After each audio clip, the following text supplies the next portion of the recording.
persembahan dan perpuluhan dapat ditransfer melalui BCA 857 050 5000 atas nama GBI Musi Palem Indah atau scan barcode QR kode GBI Musi Palem Indah.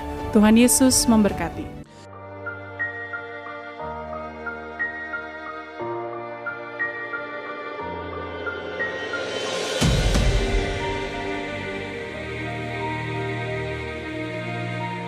Shalom Bapak Ibu yang kekasih dalam Tuhan Yesus Kristus.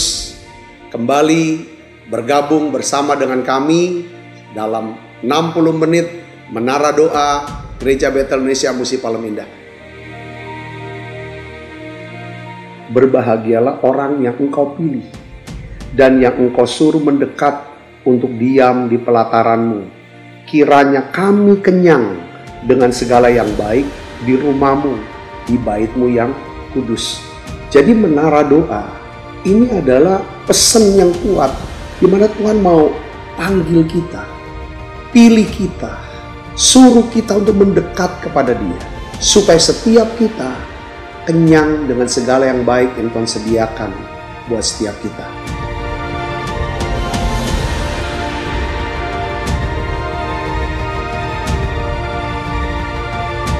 Doa kami dalam 60 menit di menara doa ini, saudara mengalami jamahan Tuhan, saudara diurapi secara luar biasa, saudara mengalami mujizat-mujizat yang Tuhan sediakan dalam hidup saudara.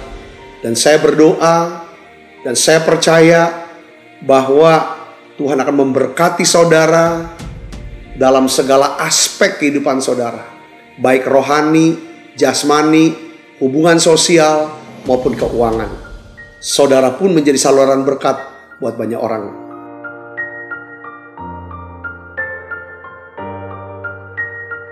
Selamat berdoa, memuji, dan menyembah Tuhan. Shalom Bapak Ibu Saudara, puji nama Tuhan, apa kabar semuanya? Saya percaya semua dalam keadaan baik dan diberkati oleh Tuhan. Amin. Nah, hari ini bersama-sama kita akan berkumpul kembali, kita akan memuji dan menyembah Tuhan. Kita minta biarlah sepanjang daripada minggu ini Tuhan terus memberkati kita semuanya. Nah, Bapak Ibu Saudara yang mengikuti secara online, siapkan hatinya untuk kita akan berdoa, kita akan memuji Tuhan, kita akan menyembah Tuhan bersama-sama. Mari kita satukan hati kita untuk kita akan datang memuji dan menyembah Tuhan. Kita akan berdoa terlebih dahulu. Kami bersyukur ya Tuhan untuk kebaikan Tuhan dalam hidup kami. Terima kasih untuk anugerah-Mu. Terima kasih untuk perkenanan Tuhan atas hidup kami. Terima kasih untuk sepanjang bulan ini, di bulan Agustus kami tahu Tuhan begitu mengasihi kami. Dan biarlah hari ini ya Tuhan, lewat doa, pujian dan penyembahan, Tuhan bawa kami untuk kami menikmati Tuhan secara pribadi. Urapi kami semua ya Tuhan. Kami percaya mujizat Tuhan ada atas kehidupan kami. Kami percaya ya Tuhan, hidup kami ada di dalam tangan-Mu. Tuhan, Engkau ada bersama-sama dengan kami. Bawa kami lebih dekat dengan-Mu ya Tuhan. Pimpin menara doa kami ini ya Roh Kudus, dari awal sampai pada akhirnya. Biarlah nama-Mu saja yang kami tinggikan. Di dalam nama Tuhan Yesus, berbicara buat kami lewat kebenaran firman-Mu. Dalam nama Tuhan Yesus. Haleluya. Amin. Mari kita siapkan hati kita bersama-sama. Terima kasih Tuhan Yesus. Yesus, kami puja.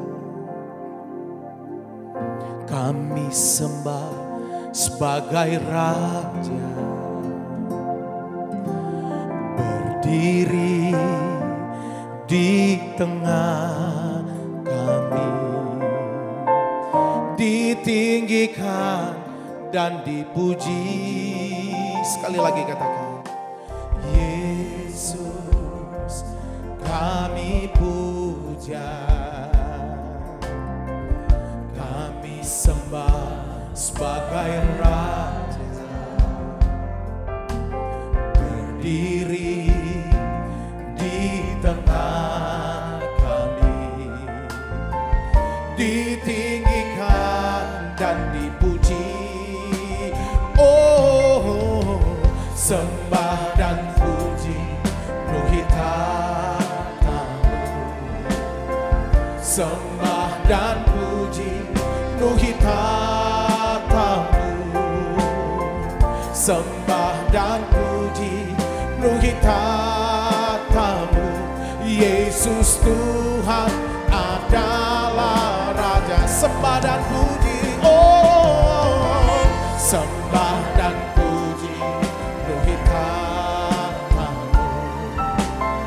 Sembah dan puji bagi katamu. Sembah dan puji bagi katamu. Yesus Tuhan adalah Raja. Mari dari awal katakan Yesus, haleluya.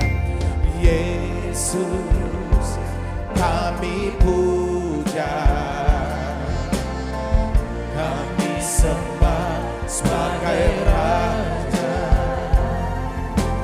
Berdiri di tengah kami, ditinggikan dan dipuji. Mari sembah Dia, haleluya.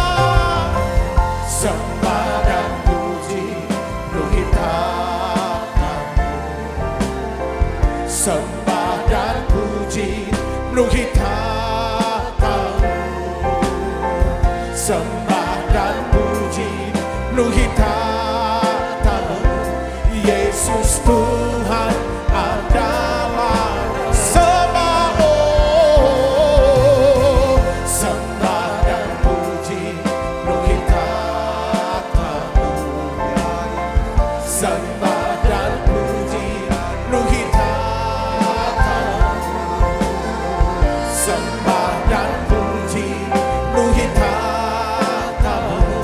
Yesus Tuhan adalah. Mari datang sembah Dia Bapak Ibu Saudara. Oh lama. Tuhan, biarlah Kau ceritakan ya Tuhan, apa yang ada di surga. Kami percaya, oh semua ya Tuhan akan Kau bawa buat kami. Kami tahu Tuhan Kau begitu mengasihi kami. Oh lama. Tuhan Engkau baik. Oh lama. Ini doa kami. Mari angkat kedua tanganmu, sembah Dia. Sembah dan puji bagi katamu. Sembah dan puji bagi katamu. Sembah dan puji bagi katamu. Yesus Tuhan adalah, oh sembah dan puji bagi katamu. Sembah dan puji bagi katamu. Sembah dan puji bagi katamu. Yesus Tuhan adalah, Yesus Tuhan, Yesus Tuhan adalah, Yesus Tuhan, Yesus Tuhan adalah Raja.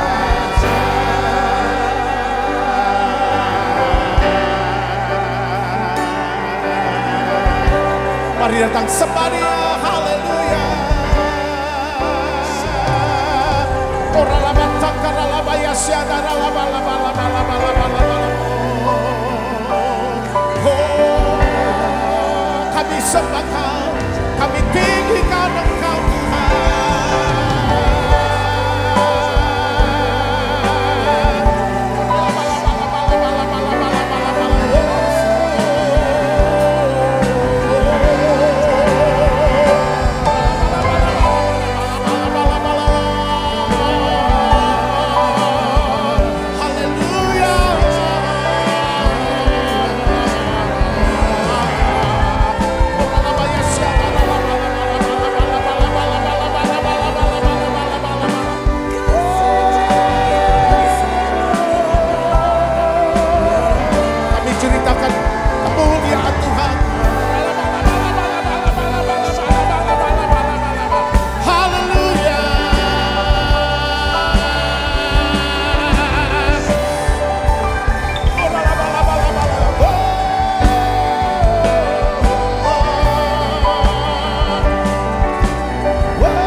terjadi atas tempat ini.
Sembah anak domba Allah.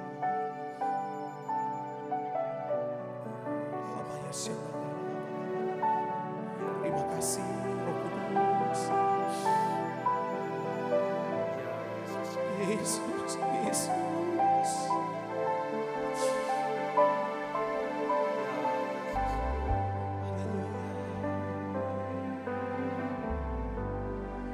Surga ceritakan kemuliaan Tuhan kita. Dia dikorbankan,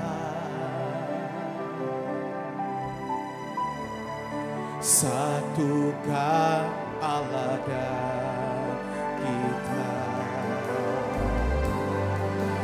Dia hanya selalu anak domba Allah. Oh, ku siap bertelut. Oh, hanya Dia ku sembah. Surga ceritakan kemuliaan Tuhan kita. Dia dikorbankan, satukan Allah kita. Mari sembah Dia. Dia hanya selalu anak domba Allah. Ku siap bertelut. Oh, hanya Dia ku sembah. Dia hanya siap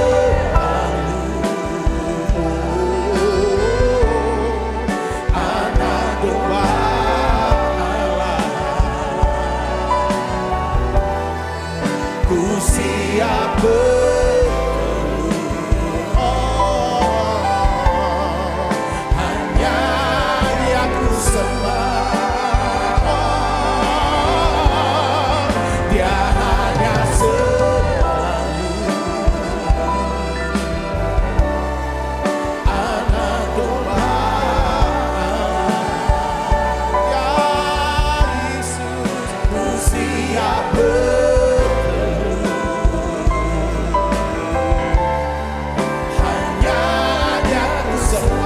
Mari datang Bapak Pusara, hampiri Tuhan hari ini. Oh, Engkau baik.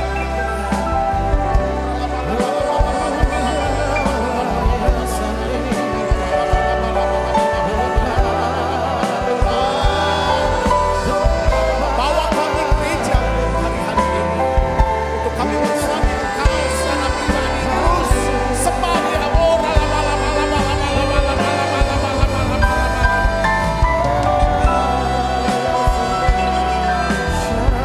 surga ceritakan tentang kemuliaan Allah Bapa.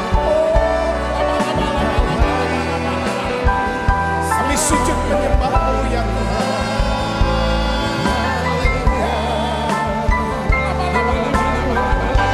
Mari angkat tangan-Mu. Dia hanya selalu anak domba.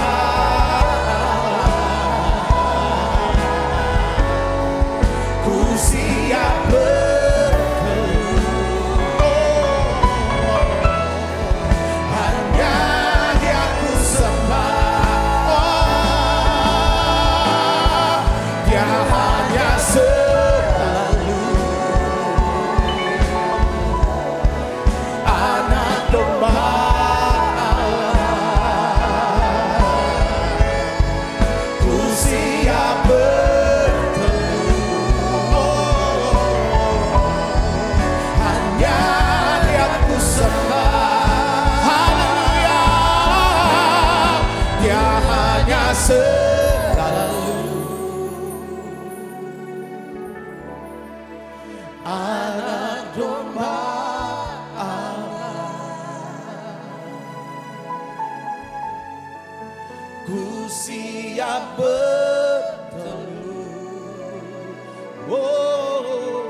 Mari sembah. Holy, holy are you Lord. Holy, holy, holy are you Lord. The elders and angels bow. We worship you now. Holy, holy, holy are you Lord. Holy, holy, holy are you Lord. Holy, holy, holy are you Lord.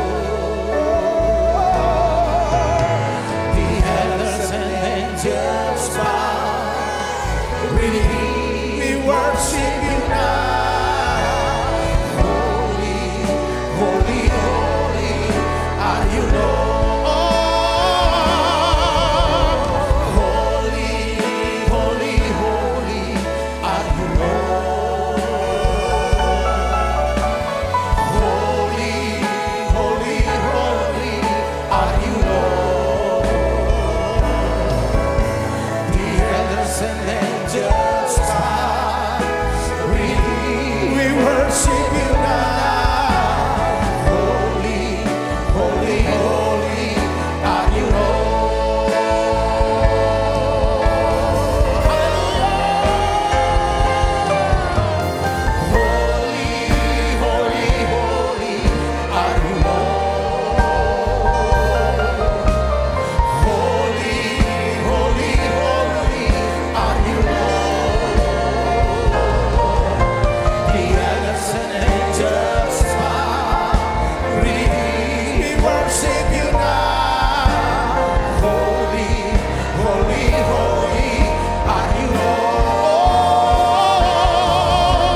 bagi Dia yang bertata, anak domba.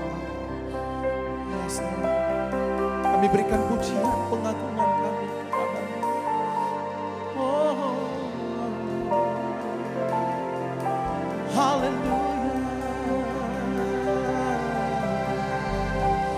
Bagi Dia yang bertata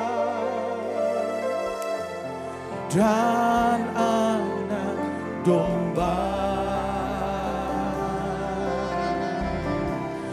bagi Dia yang bertata dan anak domba. Haleluya. Segala puji dan hormat dan glory dan kuasa selamanya.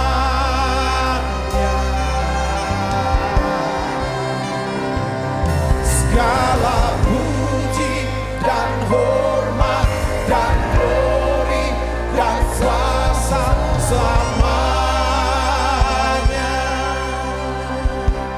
bagi Dia yang berkata dan anak domba, bagi Dia yang bertata dan anak domba.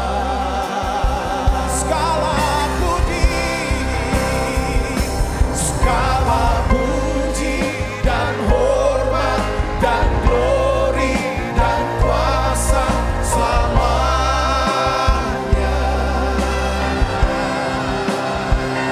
Segala puji dan hormat dan glory dan kuasa selamanya. Oh, segala puji dan hormat dan glory dan kuasa selamanya.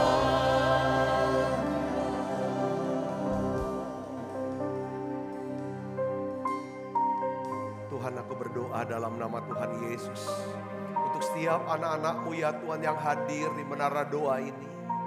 Baik ya Tuhan yang ada di ruangan ini, Holy Spirit Room, maupun setiap anak-anak-Mu ya Tuhan yang mengikuti secara online ya Tuhan. Yang setia ya Tuhan, aku berdoa. Tuhan tahu keadaan mereka masing-masing. Ya Tuhan, Engkau tahu penderitaan mereka, kesulitan mereka hari-hari ini Tuhan. Satu yang kami minta Tuhan, tolong anak-anak-Mu ini Tuhan. Tolong anak-anak-Mu ini ya Bapa. Beri hikmat-Mu, beri kekuatan-Mu ya Tuhan. Ya Tuhan, aku berdoa untuk semua anak-anak-Mu yang sakit Tuhan sembuhkan. Yang lemah Tuhan kuatkan. Anak-anak-Mu yang lagi susah, bingung ya Tuhan. Mereka tidak tahu apa yang harus mereka putuskan. Keputusan apa yang harus mereka ambil. Biarlah Tuhan, hari ini aku minta hikmat dari Tuhan turun buat mereka. Biarlah mereka ya Tuhan bisa memutuskan sesuai dengan kehendak-Mu. Aku berdoa Tuhan, buka mata hati kami untuk dapat melihat ya Tuhan pengharapan yang terkandung dalam panggilan-Mu ini Tuhan. Terima kasih Tuhan, pelihara kami Tuhan. Pelihara anak-anak-Mu ya Tuhan. Kami percaya ya Tuhan, Engkau sedang menyediakan masa depan. Sudah menyediakan masa depan yang penuh dengan pengharapan buat kami. Terima kasih Tuhan. Berikan kami Tuhan damai sejahtera-Mu, sukacita-Mu hari ini. Aku berdoa Tuhan, biar Engkau mengurapi hamba-Mu ini untuk dapat menyampaikan pesan firman-Mu dalam bahasa yang sederhana dan mudah dimengerti. Dalam nama Yesus, sebagai yang siap menerima firman dan hati gembira, sama-sama katakan amin. Silakan duduk kembali Ibu Bapak. Shalom saudara. Nah, dalam beberapa hari ini saya akan bahas tentang kekekalan. Tentang destiny atau tujuan kekal daripada setiap kita. Nah, hari ini saya akan berikan judul daripada khotbah saya itu apa kata Yesus ya tentang sorga. Ya, dalam 2 hari ini kita akan bahas apa kata Yesus tentang sorga. Lalu nanti akan lihat saudaraku ya kan apa yang Tuhan kehendaki. Ya kan apa yang tentang kekekalan, tentang sorga. Maksud saya begini saudaraku ya. Kalau kita bisa menetapkan yang namanya tujuan kekal kita. Ya, kalau kita sudah tahu kita ini akan kemana nantinya. Kita udah tahu ya kan apa yang di depan kita ini. Maka saudaraku Yesus ya kan. Hal itu akan mempengaruhi daripada cara hidup kita. Ya, dan cara kita membuat keputusan setiap hari. Maksud saya begini saudaraku. Kalau kita tidak mengetahui, ya, kalau kita tidak mengetahui apa yang akan terjadi setelah kematian, ya, kalau kita tidak mengetahui apa yang akan terjadi di dalam kekekalan nanti, ya, maka kita akan hidup, ya kan, dalam kecemasan, kegelisahan, stres, ketakutan, sisi. Atau kita akan hidup sembrono. Pokoknya kita mau ngomong, kita punya perasaan apa, kita rasa, kita mau buat apa, kita buat. Akhirnya saudaraku, ya kan, kita akan menghadapi yang namanya saudara, kebinasaan. Tetapi sebaliknya, seandainya kita mengetahui yang namanya kebenaran firman Tuhan, tentang apa? Tentang sorga, tentang kehidupan kekal setelah kematian. Maka saya percaya bahwa kita akan menjalani kehidupan dengan penuh sukacita. Dengan penuh pengharapan. Bahkan kita mau hidup, ya kan, punya hidup kita ini mau hidup yang berarti. Yang berdampak, berbuah bagi kerajaan sorga. Amin saudaraku, ini yang saya mau saudara dalam minggu ini kita akan belajar tentang apa sih sorga, apa sih kekekalan. Lebih detail lagi saudaraku. Ya kan apa, ya kan. Emang ada banyak buku yang menulis tentang kehidupan setelah kematian. Ya, sorga itu nyata dan lain sebagainya, banyak sekali saudaraku. Atau ada banyak film yang menayangkan kisah kehidupan setelah kematian. Semua itu saudaraku ditulis, diceritakan oleh orang-orang yang pernah memiliki pengalaman. Ya kan, mendekati kematian atau hampir meninggal selamanya. Ya, udah meninggal atau lalu hidup kembali. Tetapi saudaraku, kita punya sumber yang terbaik, yang berasal dari orang yang datang dari surga untuk memberitahu kita tentang sorga. Katakan amin. Ya kan? Siapa namanya? Yesus. Ya, Yohanes 3 ayat 13 kita baca sama-sama. Yohanes 3:13 kita akan baca sama-sama. 1, 2, 3. Tidak ada seorang pun yang telah naik ke surga selain daripada Dia yang telah turun dari surga, yaitu Anak Manusia. Amin saudaraku. Jadi Yesus datang untuk memberitahu kita tentang apa? Surga. Ya. Yesus ini punya sumber yang otentik. Ya, di mana kita bisa belajar mengetahui tentang apa? Destiny kekal kita. Yesus bukan bercerita tentang pengalaman mendekati kematian. 90 menit berada dalam kematian atau 1 jam di sorga atau dan lain sebagainya. Tidak, saudaraku. Ya, Yesus benar-benar mati. Yesus benar-benar mati dan dikuburkan, saudaraku.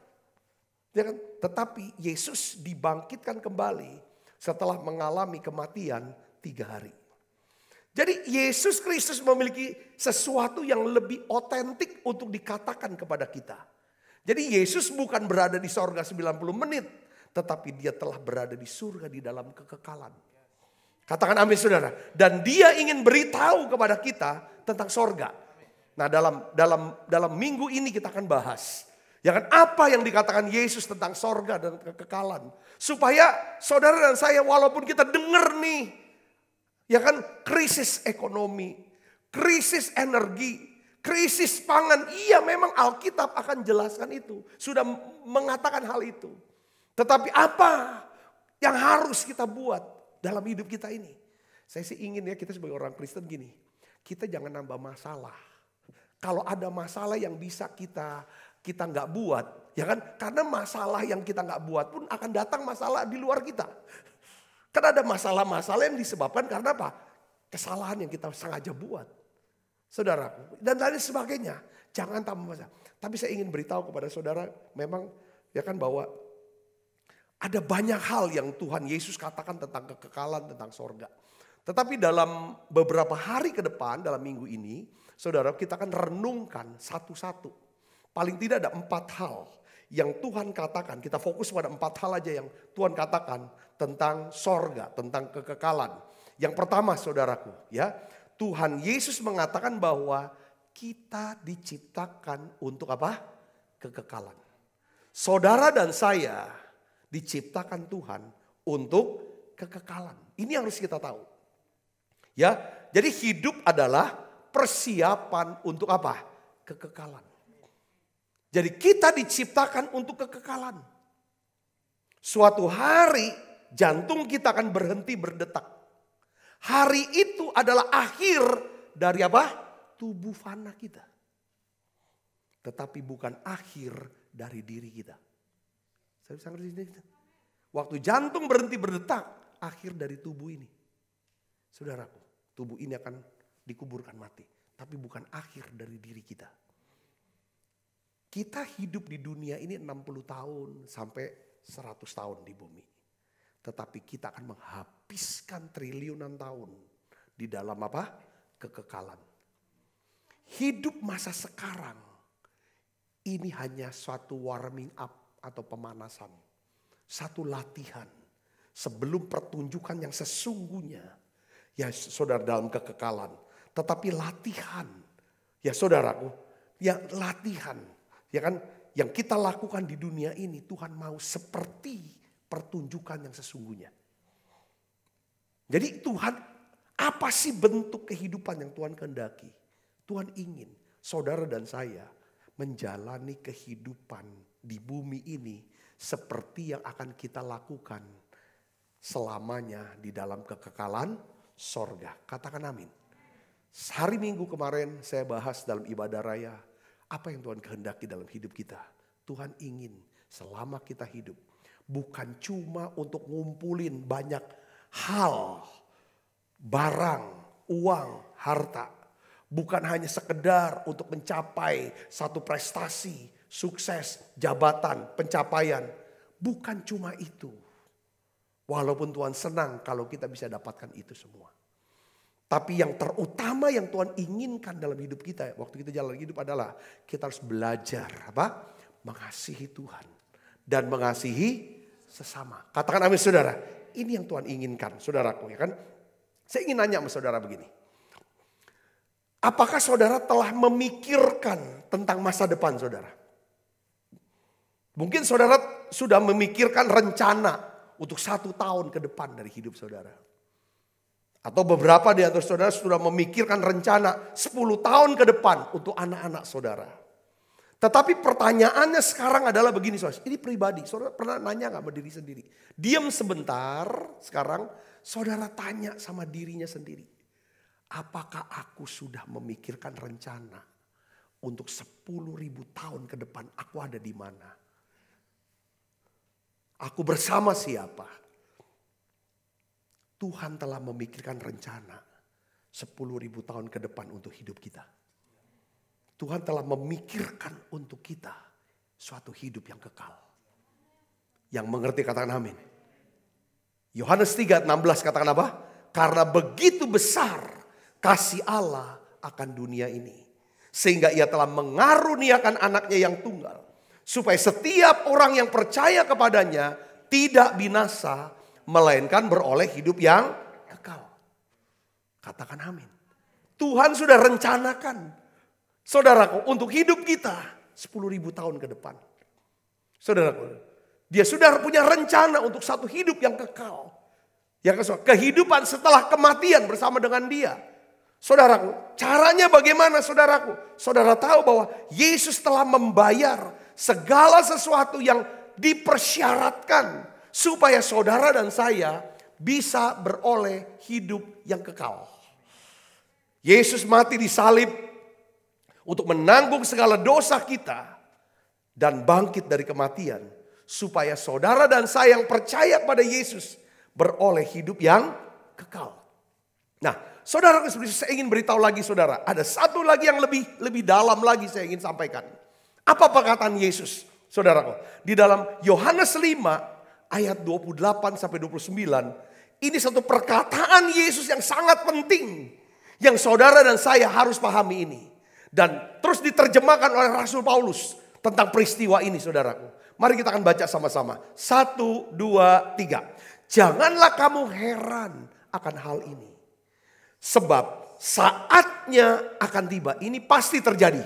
Kalau Yesus berkata saatnya akan tiba. Saatnya pasti terjadi. Ini pasti terjadi. Yang percaya katakan amin. Tuhan bilang jangan kamu heran akan hal ini. Jangan heran. Apa saudara? Bahwa, baca yang keras. Semua orang yang di dalam kuburan akan mendengar suaranya. Dan mereka yang telah berbuat baik akan keluar dan bangkit untuk hidup yang kekal. Tetapi mereka yang telah berbuat jahat akan bangkit untuk dihukum. Katakan amin saudara. Apa maksud perkataan Yesus di sini saudara? Ada 2 jenis kebangkitan di sini saudaraku. Kebangkitan daripada orang-orang. Kalau kita lihat ya kan dalam Alkitab setelah kematian ada 2 jenis. Yang pertama adalah kebangkitan orang-orang percaya kepada Yesus. Dengan mengenakan apa? Tubuh kemuliaan atau tubuh yang sudah dimuliakan. Nanti saya akan katakan ke saudara, nanti kita akan besok belajar bahwa Tuhan itu, ya kan saudaraku, pada waktu hari kedatangannya Dia akan membangkitkan kita dan Dia akan memuliakan tubuh kita. Yang kita sebut sebagai tubuh kemuliaan, tubuh yang dimuliakan. Kalau tubuh ini kita dimuliakan, maka kita dimuliakan dengan tubuh yang dimuliakan, maka segala ciptaan yang sekarang kita bisa lihat, kita bisa dengar, kita bisa cicip, kita bisa rasa, kita bisa sentuh, semua saudaraku nanti di surga juga akan dimuliakan. Jadi maksudnya nikmatnya satu makanan misalnya. Saudara nikmatin makanan apa kesukaan saudaraku? Ya kan? Rasanya yang sekarang saudara bisa enak. Nanti di sorga itu sempurna enaknya. Nah besok kita akan bahas untuk hal ini saudaraku. Tapi dimulai, saudara ada kebangkitan. Tuhan bilang ada kebangkitan. Ya kan? Kita akan baca sama-sama 1 Korintus 15 ayat 51 sampai 52. Kita baca sama-sama. 1, 2, 3. Sesungguhnya aku menyatakan kepadamu suatu rahasia. Berarti ini rahasia. Tidak semua orang bisa ngerti. Tidak semua orang bisa paham akan hal ini. Ini satu rahasia. Tidak semua orang bisa tahu. Saudaraku, ya kan? Apa saudara rahasianya? Kita tidak akan mati semuanya. Tetapi kita semuanya akan apa? Diubahkan. Yang percaya katakan amin. Ayat 52. Dalam sekejap mata. Pada waktu bunyi nafir yang terakhir. Sebab nafir akan berbunyi. Dan orang-orang mati akan dibangkitkan dalam keadaan yang tidak dapat binasa. Dan kita semua akan diubahkan. Yang percaya katakan amin. Saya mau jelaskan ini dulu saudara begini. Tubuh yang kita pakai sekarang. Ini adalah namanya tubuh apa saudara? Tubuh yang dapat binasa. Dia bisa mati. Memang akan mati tubuh ini saudara. Ya, wajah, keindahan tubuh yang kita lihat di cermin setiap hari. Yang kita keluarkan duit jutaan, puluhan juta, ratusan juta orang tuh saudaraku. Operasi plastik segala macam. Dengar baik saudara, tubuh ini namanya tubuh fana. Tubuh yang dapat binasa. Dan tubuh fana ini saudaraku akan semakin melemah. Semakin melemah, akan menurun saudaraku. Ya kan? Dengan berjalannya usia. Ya saudaraku. Ya kan? Itu betul. Dan saudara tahu, kita tidak akan membawa tubuh fana ini ke sorga. Kita tidak bawa tubuh fana ini ke dalam kekekalan. Tuhan Yesus mengatakan bahwa Dia akan mengubah tubuh fana ini menjadi tubuh yang tidak dapat binasa. Dia akan ubah tubuh yang fana ini saudaraku menjadi tubuh kemuliaan, tubuh yang sempurna untuk selama-lamanya. Jadi saudara, kalau Tuhan berkata bahwa aku beri kamu hidup yang kekal. Jadi kalau kita ngalami hidup kekal, kita apa gentayangan gitu. Jadi roh, enggak. Paket kita jalani hidup yang kekal dengan memakai tubuh apa? Kemuliaan. Tubuh yang sempurna. Katakan amin, saudara. Besok kita akan lihat apa sih tubuh yang sempurna itu. Ya kan, penjelasannya. Saya mau jelaskan aja saudara, saya ada gambaran.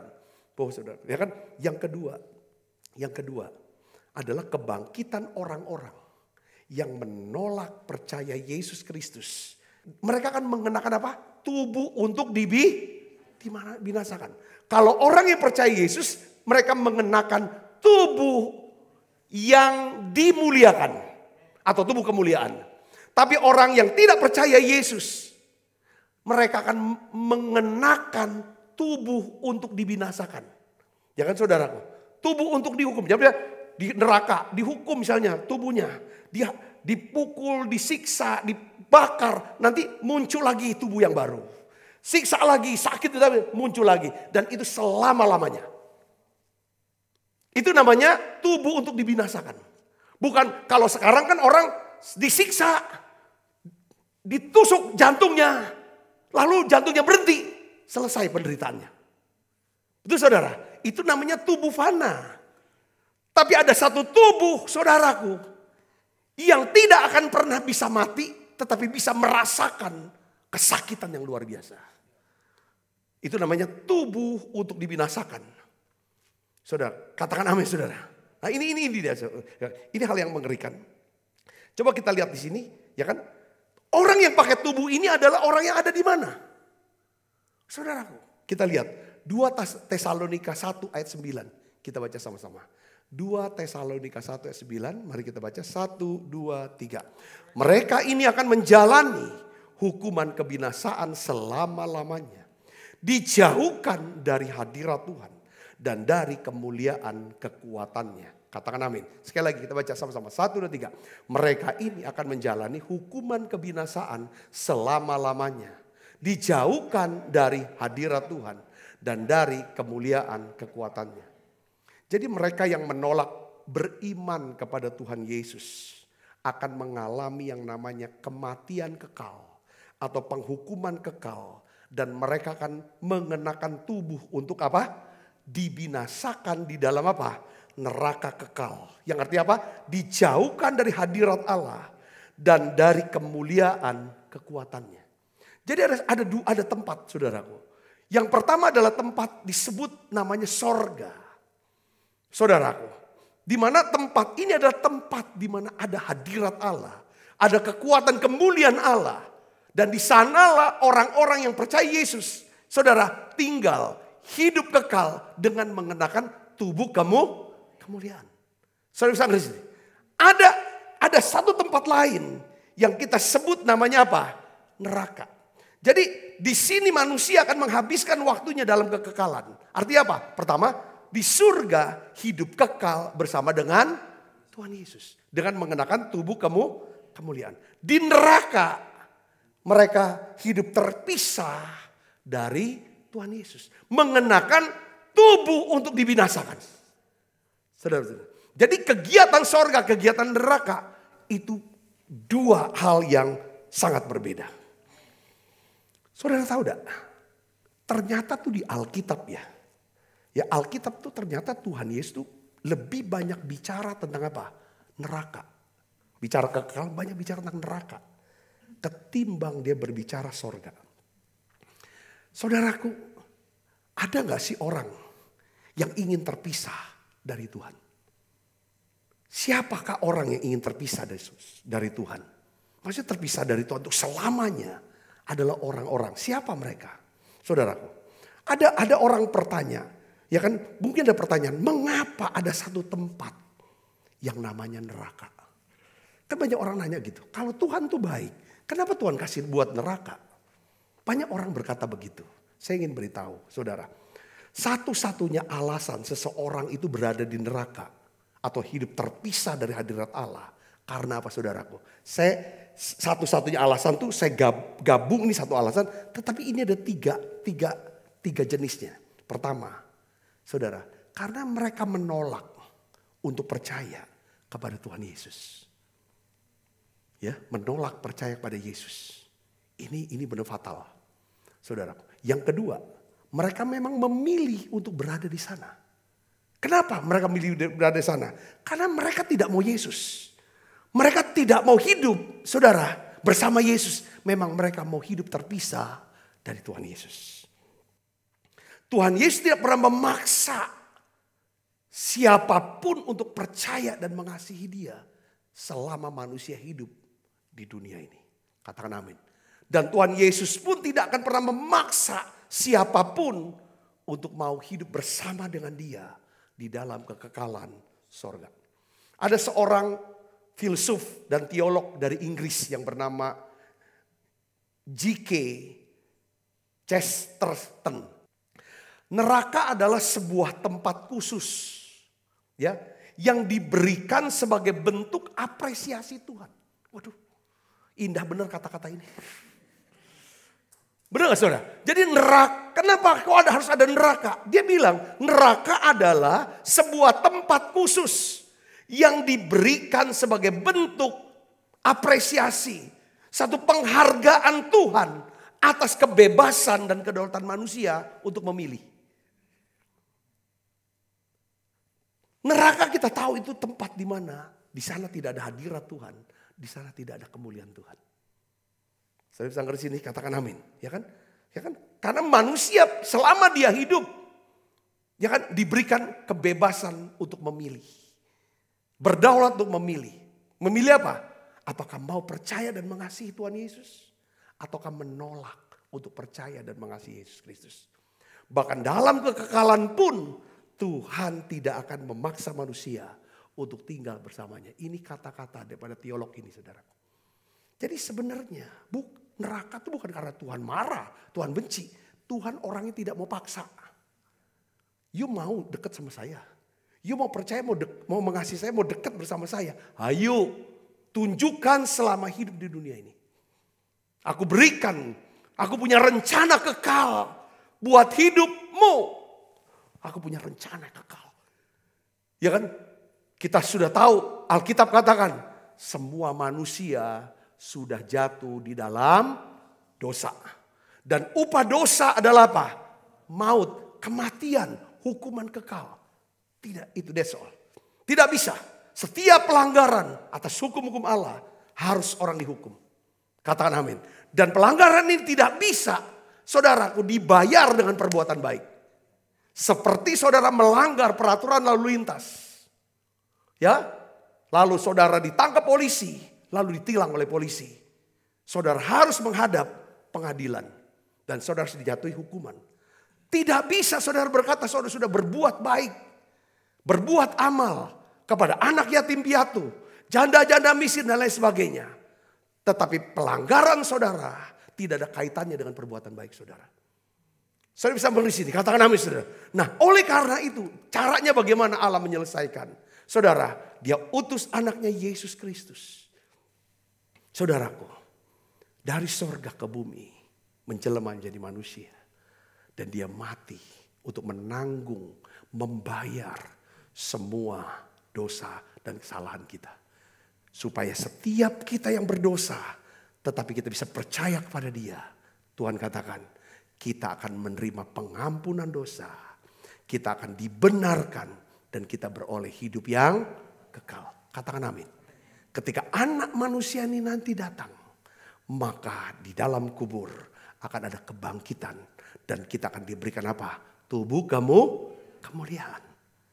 Supaya kita bisa hidup di dalam kekekalan di sorga. Yang mengerti dan percaya katakan amin. Yang mengerti dan percaya katakan amin.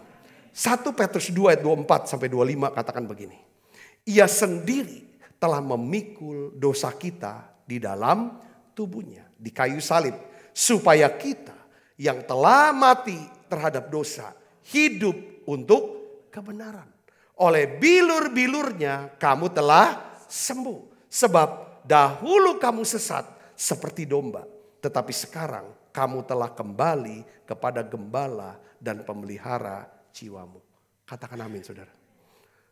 Saudara harus tahu bahwa hati Tuhan, ya kan, adalah Tuhan tidak ingin berpisah dengan kita. Katakan amin. Ya, Tuhan tidak ingin berpisah dengan kita. Tuhan ingin bersama kita. Dia berkata bahwa aku akan menyertai kamu senantiasa sampai akhir zaman. Dia lahir ke dunia supaya dia bisa menjadi apa? Allah Immanuel. Bahkan bukan cuma dia mau menyertai kita selama kita hidup di dunia ini. Tapi dia ingin bersama kita sampai kepada kekekalan. Pertanyaannya adalah sekarang begini. Mungkin saudara adalah orang yang lahir dari keluarga Katolika, keluarga Advent, keluarga HKBP, keluarga Metodis, keluarga Baptis, keluarga Pentakosta, keluarga Bethel, keluarga apapun, dari gereja manapun. Saya berkata, orang tua saya, ya kan, sudah bergereja. Saya sudah jadi orang Kristen.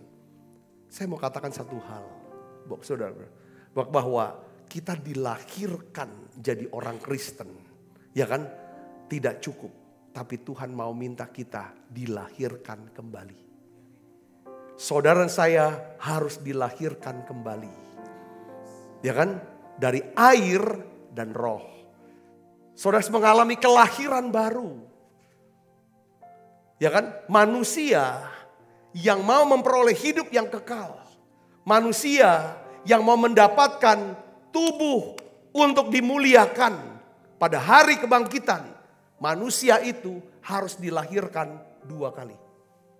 Pertama, kita dilahirkan oleh mama kita. Dia lahir mama kita. Ini namanya kelahiran untuk tubuh fana kita. Tetapi kita perlu dilahirkan kembali. Lewat apa? Iman kepada Yesus Kristus. Lewat apa? Darah dan air yang mengalir dari lambung Yesus. Supaya saudara dan saya bisa mendapatkan tubuh kemuliaan. Waktu saudara saya dilahirkan oleh mama kita, kita dapatkan tubuh fana. Tapi waktu kita dilahirkan kembali oleh Yesus Kristus, karena kita percaya Yesus Kristus, kita akan beroleh tubuh kemuliaan. Saya berdoa, saya berharap, saya menginginkan saudara yang mendengarkan pesan ini, pastikan ketika jantung hati saudara berhenti berdetak, tubuh fana ini memang betul mati. Tetapi saudara dan saya, kita semua mengerti bahwa pada saat jantung ini berhenti berdetak, kita sudah ada di sorga bersama dengan Tuhan Yesus. Bukan karena perbuatan baik, tetapi karena iman kepada Yesus. Yang percaya katakan amin. Mungkin hari ini saudara berkata bahwa, Pak Pendeta, saya belum yakin apa kalau saya mati, saya akan pergi ke sorga. Dosa saya terlalu banyak. Saya tidak yakin apakah saudara sudah diselamatkan. Hari ini saya akan tantang saudara. Siapapun saudara, dari gereja manapun saudara, pastikan saudara, Alkitab katakan, barang siapa mengaku dengan mulut, ya kan, bahwa Yesus Kristus adalah Tuhan, percaya dengan hati bahwa Allah telah membangkitkan dia dari antara orang mati, maka dia diselamatkan. Saudara ambil keputusan, saudara, untuk dibaptis selam. Ambil keputusan untuk baptis selam. Tanda daripada kelahiran baru, saudara. Ya kan? Apa artinya seseorang memiliki seluruh isi dunia ini? Dia punya semua tanah, sertifikatnya di seluruh kota Palembang atas nama dia. Bahkan seluruh dunia sertifikat tanah milik dia, tapi jiwanya binasa. Tuhan mau hari ini, saudaraku yang Yesus, mari buka hati saudaraku. Buka hati. Panggil Yesus, katakan Tuhan. Kalau saudara mau menerima Yesus, mau menerima keselamatan, mau menerima hidup yang kekal, mau hidup kekal mengenakan tubuh kemuliaan. Hari ini saya tantang saudara, ikutin saya berdoa. Tundukkan kepala saudara dan katakan bersama dengan saya. Katakan, Tuhan Yesus, saya buka hati saya. Saya undang Yesus masuk dalam hati saya.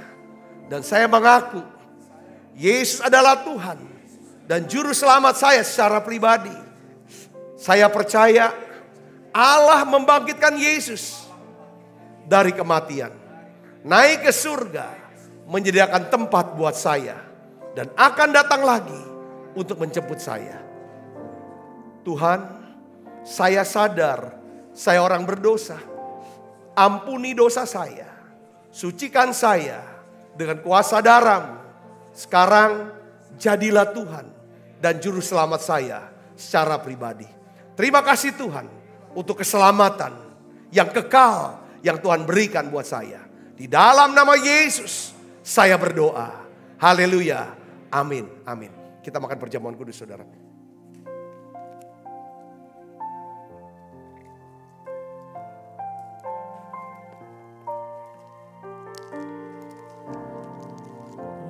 Selalu bersekutu dengan, menikmati hadirat-Mu, biarkan Roh-Mu tinggal dalam hidupku. Sungguh indah bersama-Mu selamanya. Mari kita angkat roti, saudara. Sebab apa yang telah kuteruskan kepadamu telah kuterima dari Tuhan, yaitu bahwa Tuhan Yesus pada malam waktu istirahat mengambil roti, dan sudah itu ia mengucap syukur atasnya. Ia memecah-mecahkannya dan berkata, inilah tubuhku yang diserahkan bagi kamu. Perbuatlah ini menjadi peringatan akan aku. Saudaraku, bukankah roti tangan kita ada persoalan kita dengan tubuh Kristus? Mari kita makan dalam nama Yesus.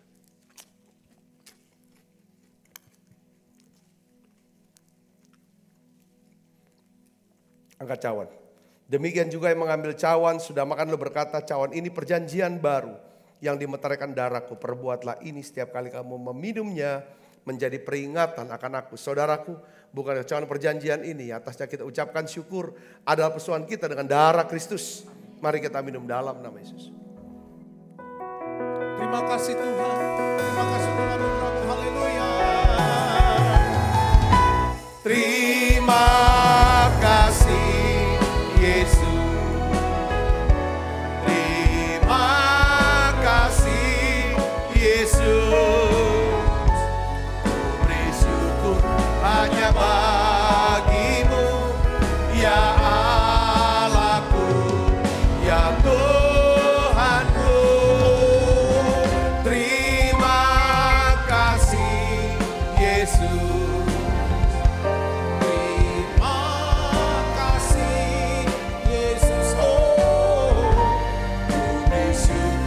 Hanya bagimu, terima kasih Yesus. Ku beri syukur, ku beri syukur hanya bagimu, terima kasih Yesus. Tuhan, aku berdoa dalam nama Yesus, biarlah Engkau memberkati semua anak-anak-Mu ini Tuhan. Biarlah fokus perhatian kami kepada ya Tuhan destiny kekal kami ya Tuhan. Yaitu sukacita sorgawi nanti. Oleh karena itu beri kami kemampuan Tuhan untuk bisa ya Tuhan memperhatikan ya Tuhan bagaimana seharusnya kami hidup. Kami mau menggunakan waktu-waktu kami dengan bijaksana sehingga kami bisa menjalani hidup yang berarti, hidup yang berguna, hidup yang berdampak sehingga nama Tuhan dipermuliakan. Bapakku berdoa di dalam nama Yesus, Engkau memberkati setiap anak-anak-Mu, pelihara mereka semua ya Tuhan. Lindungi mereka ya Tuhan. Berkati mereka semua ya Bapak. Aku berdoa Tuhan, tolong anak-anak-Mu ini yang setia ya Tuhan. Ini anak-anak-Mu, ini anak-anak-Mu yang setia Tuhan. Kau berkati ya Tuhan, apapun yang mereka kerjakan, Tuhan buat berhasil. Tuhan berkati tangan-tangan yang terus ya Tuhan menabur, membawa persembahan untuk pelayanan menara doa di tempat ini. Gereja tempat ini sehingga sampai hari ini Tuhan. Sudah hampir ya Tuhan 2 tahun lebih kami bisa melayani anak-anak-Mu. Dan kami bisa melihat buah-buah pelayanan kami ini Tuhan. Mereka ya Tuhan mengalami ya Tuhan kelimpahan kebaikan-Mu ya Tuhan. Kelimpahan anugerah-Mu ya Bapa. Oleh karena itu Tuhan lipat gandakan ya Tuhan. Semua berkat-Mu atas mereka semuanya. Terima kasih banyak Bapa. Mari buka kedua tangan kita.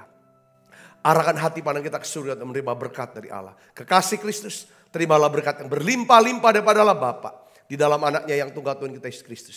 Persekutuan yang manis daripada Roh Kudus menyertai saudara semua. Mulai saat ini sampai Yesus datang menjemput kita dan permai dan sampai selama-lamanya. Semua kita yang percaya berkati sama-sama katakan amin. Tuhan berkati saudara semuanya.